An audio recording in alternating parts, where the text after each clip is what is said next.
Cine star కానీ politician కానీ ఎంత పెద్ద వ్యక్తి అయినా ఏ వ్యక్తి పైన అభియోగాలు వచ్చినప్పుడు ఆరోపణలు వచ్చినప్పుడు ప్రజలకు ఇబ్బంది కలిగినప్పుడు చట్ట ప్రకారం అతనిపైన కేసు నమోదైనప్పుడు 100% చర్యలు తీసుకుంటారు. అల్లు అర్జున్ ఎంత పెద్ద స్టార్ ఉన్నా ఏదున్నా తన వల్ల తను అక్కడ వచ్చిన దాని వలన ఇబ్బంది కలిగి ఒక ప్రాణాన్ని కోల్పోవడం జరిగింది, ఒక ప్రాణం పోవడం జరిగింది. దానికి సంబంధించి ఆయన పైన కేసు నమోదై దానికి సంబంధించి ఆయన అరెస్ట్ చేస్తే, ఎందుకంటే ఇప్పటివరకు కనీసం ఆయన కండోలెన్స్ చెప్పడం కానీ ఆ ఇష్యూ పైన స్పందించలేదు.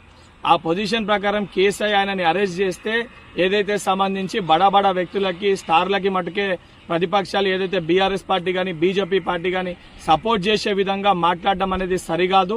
సామాన్యమైన ప్రజలు ఒక కుటుంబం ఈరోజు ఆ యొక్క సంఘటన వల్ల చిన్నాభిన్నమైపోయింది.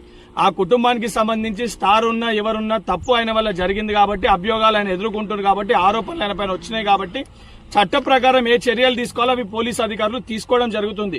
ఇప్పటికన్నా సిగ్గు తెచ్చుకొని ఏదైతే ప్రతిపక్షాలు బీజేపీ పార్టీ బీఆర్ఎస్ పార్టీ ఇటువంటి విషయాలపైన కాకుండా ప్రజల సమస్యలు ఏమన్నా ఉంటే వాస్తవానికి వాటిపైన అసెంబ్లీలో చర్చించండి తప్ప ఇటువంటి బడా వ్యక్తుల కోసము బడా నాయకుల కోసము స్టార్ల కోసము మీరు అండదండగా నిలబడితే రేపు పొద్దున తెలంగాణ ప్రజలు మిమ్మల్ని చెప్పులతోటి కొట్టే పరిస్థితి ఏర్పడుతుంది.